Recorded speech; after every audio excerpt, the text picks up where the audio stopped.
292.58 million shares of promoter holdings को freeze कर दिया गया है पतंजलि की। इसमें 21 प्रमोटर एंटिटी शेयर्स भी आते हैं। थर्सडे को जब मैंने ये स्टॉक देखा तो ये 4.5% गैप डाउन खुला था एंड अभी जब मैं फ्राइडे को ये वीडियो बना रही हूं तो तब भी पतंजलि का स्टॉक 4.5% से डाउन है। तो इस वीडियो में हम समझेंगे कि प्रमोटर होल्डिंग्स को फ्रीज क्यों किया गया है, कौन सा ऐसा लॉ है जो उन्होंने ब्रीच किया है, सेकंड वो क्यों अपनी उस प्रमोटर होल्डिंग को मीट नहीं कर पाए, एंड थर्ड इन्वेस्टर्स का इस पे क्या इंपैक्ट पड़ेगा।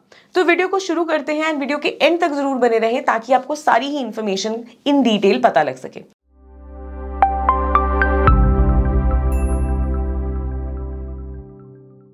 सबसे पहले हम समझते हैं कि हमारा लॉ क्या कहता है। हमारा लॉ ये कहता है कि जो पब्लिक शेयर होल्डिंग है यानी कि पब्लिक का जो परसेंटेज है दैट हैज टू बी 25%, यानी कि जो शेयर्स है 25% पब्लिक के होने चाहिए एंड 75% प्रमोटर के होने चाहिए।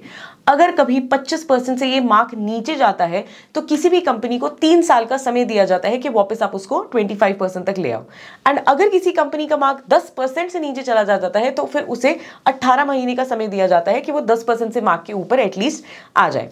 तो इस केस में हम समझेंगे कि वेयर पतंजलि वेंट रॉन्ग। तो सबसे पहले हम इसकी हिस्ट्री को समझते हैं दैट पतंजलि ने रुचि सोया को एक्वायर किया एंड 2019 में कैपिटल रीस्ट्रक्चरिंग के चलते जो पब्लिक शेयर होल्डिंग थी जहां 25% होनी चाहिए थी वो कितनी थी, सिर्फ 1.1%। सो दिसंबर 2019 में जहां पर उनकी होल्डिंग सिर्फ 1.1% थी पब्लिक की, तो उनको 3 साल का टाइम मिला कि आप इसको 25% करें। 3 साल का वक्त मतलब दिसंबर 2022 तक, एंड यही वो टाइम पीरियड था जिसके चलते वो 25% का मार्क दिसंबर 2022 तक मीट नहीं कर पाए। इसके बावजूद कि उन्होंने अप्रैल 8 2022 में एक एफपीओ भी लिस्ट किया था एट ₹650 करोड़ इशू शेयर्स किए थे उन्होंने, लेकिन उसके बावजूद जो हमारा पब्लिक शेयर होल्डिंग थी वो सिर्फ 19.18% तक ही आ पाई दिसंबर 2022 में। अभी हम मार्च में हैं, जनवरी और फरवरी भी निकल चुका है, मार्च भी ऑलमोस्ट आधा जा चुका है, लेकिन उसके बावजूद जो हमारी पब्लिक होल्डिंग है वो 25% से कम है। अब हम समझते हैं कि मैं बार बार आपको बोल रही हूँ कि मिनिमम शेयर होल्डिंग पैटर्न में 25% होना चाहिए, पर ऐसा क्यों होता है? देखो, एक तो ऑफकोर्स एक लॉ ले डाउन है, दूसरा वो एक पब्लिक कंपनी है, प्राइवेट कंपनी नहीं है। तो पब्लिक कंपनी है तो 25% हिस्सा पब्लिक के पास होना चाहिए where they can invest and trade. And तीसरा रीजन ये आता है एमएसपी को मेंटेन करने का, that is promoters want control. वो उनको कंट्रोल चाहिए, दैट इज व्हाई उन्होंने ये ले डाउन किया है कि कंट्रोल का भी एक बैलेंस होना चाहिए। अगर किसी प्रमोटर होल्डिंग का जो परसेंटेज है वो 75 से ज़्यादा होता है तो उसका उस कंपनी में कंट्रोल बढ़ जाता है, तो वो काफ़ी ज़्यादा जो कंपनी की ऑपरेशंस है वो बायस्ड भी हो सकते हैं। देखो, प्रमोटर एक वो इंसान है जिसने उस कंपनी को शुरू किया है, तो जब कंपनी एक अच्छी वैल्यू पे होती है तो उसका मन होता है कि वो ज़्यादातर कंट्रोल अपने पास रखे, एंड प्रमोटर्स अपने शेयर की प्लेजिंग भी करते हैं।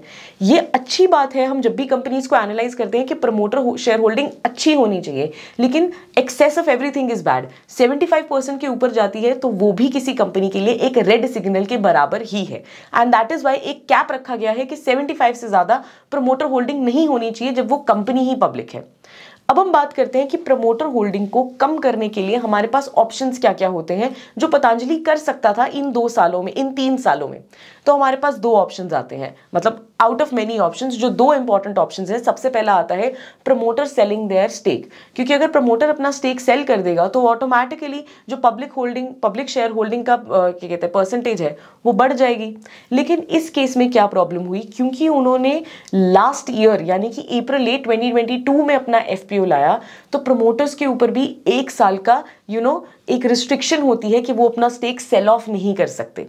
फिर हमारे पास आता है और तो और प्रमोटर सेलिंग स्टेक का एक भी और भी रीजन था। आप देखो कि जब से पतंजलि ने वो एफपीओ लाया है ना, तब से उसका स्टॉक प्राइस कोई बहुत अच्छा परफॉर्म नहीं कर रहा। तो क्या हम मान सकते हैं कि क्या प्रमोटर रेडी था उसको एक कम वैल्यूएशन पे सेल करने के लिए या कम वैल्यूएशन पे उसको बेचने के लिए? बिकॉज जो नॉर्मल रिटेल इन्वेस्टर है उसके अकॉर्डिंगली वो तो बोलेगा ना कि तुम हमें सस्ते वैल्यूएशन पे दोगे तभी हम स्टॉक खरीदेंगे। So this was one of the reason कि प्रमोटर सेलिंग स्टेक, एक तो ऑलरेडी उन पे एम्बार्गो था, अगर होता भी तब भी प्रमोटर्स के लिए प्रॉब्लम थी। क्यों? क्योंकि स्टॉक इतना अच्छा परफॉर्म नहीं कर रहा। दूसरा हमारे पास रीजन आता है फ्रेश इशू यानी कि एफपीओ, जैसे कि वो अप्रैल 8 2022 में लाए, तो वो एक FPO ले आते। तो they were saying that we were already planning for an FPO, लेकिन मार्केट कंडीशंस अच्छी नहीं है। हम सबको पता है दैट मार्केट अभी बहुत ज़्यादा वॉलेटाइल है, लोग जो है वो बहुत they have that fear of investing in market currently. तो उससे क्या होता है, डिमांड कम हो जाती है। जब भी मार्केट फ्लक्चुएटिंग होती है आप देखो IPOs हमेशा डिले हो जाते हैं। तो ऐसा ही कुछ पतंजलि के केस में भी आया। अब बात आती है दैट हमने पूरा सिनेरियो समझ लिया कि पतंजलि में हो क्या रहा है, बट अब हमें समझना ये है कि एक इन्वेस्टर क्या करे।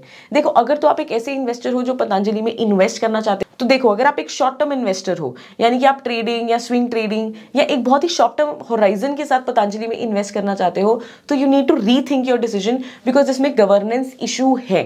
एंड द पॉइंट इज कि सिर्फ यही गवर्नेंस इशू नहीं है, पतंजलि में इससे पहले भी बहुत बड़े बड़े गवर्नेंस इश्यूज हैं। तो उसको ध्यान में रखते हुए ये एक बहुत अच्छा एडवाइस नहीं होगा to be an investor in Patanjali stocks. लेकिन अगर आप एक लॉन्ग टर्म इन्वेस्टर है जिसका होराइजन 5 years एंड बियॉन्ड का है, उस केस में investing in this stock makes sense only when you are convinced with other parameters of Patanjali. यानी कि जो बाकी के हमारे वैल्यूएशंस हैं, फाइनेंशियल्स हैं, या फिर हमारी वैल्यूएशंस हैं, इंडस्ट्री है, एंटरप्राइज है, उन सब से आप अगर सेटिस्फाइड है तो तभी आप इसमें इन्वेस्ट करें। अगर मैं गवर्नेंस की बात करूं तो यज्ञा में मैं बता रही हूं अभी, even though you are not stockometer subscribers, कि यज्ञा ने गवर्नेंस के लिए पतंजलि को इस न्यूज से पहले ही येलो रेटिंग दे रखी थी, because as I already said इसमें गवर्नेंस इशू पहले से भी था। तो ये होते हैं कंपनीज के कुछ गवर्नेंस इश्यूज जिसके कारण कंपनी का जो स्टॉक है वो इमीडिएट न्यूज के कारण गिरता है। एंड लॉन्ग टर्म के लिए अगर आप रख रहे हो गुड स्टोरी है तो फाइन, पर शॉर्ट टर्म के लिए इस वॉलेटिलिटी को आप नहीं लेना चाहोगे। सो आई होप कि पतंजलि आपके लिए एक लेसन था जो आप बाकी कंपनी के एनालिसिस में भी अप्लाई कर सकते हैं। एंड पतंजलि में क्या हो रहा है या उसका स्टॉक आज क्यों गिरा, कल क्यों गिरा या क्यों गिर सकता है, उसका भी पॉसिबल रीजन आपको पता है। वीडियो अच्छा लगा है तो लाइक करें, मैक्सिमम लोगों के साथ शेयर करें ताकि उनको भी पतंजलि और उससे जुड़ी और भी कंपनीज जिसमें गवर्नेंस इशू क्या हो सकते हैं उसके बारे में पता चले। और प्लीज सब्सक्राइब करें हमारे मॉडल पोर्टफोलियोज को, जहां पर आपको पतंजलि की गवर्नेंस की रेटिंग तो मैंने बता दी, लेकिन बाकी रेटिंग्स का भी आइडिया मिल सकता है। मिलते हैं अगले वीडियो में। Thank you so much.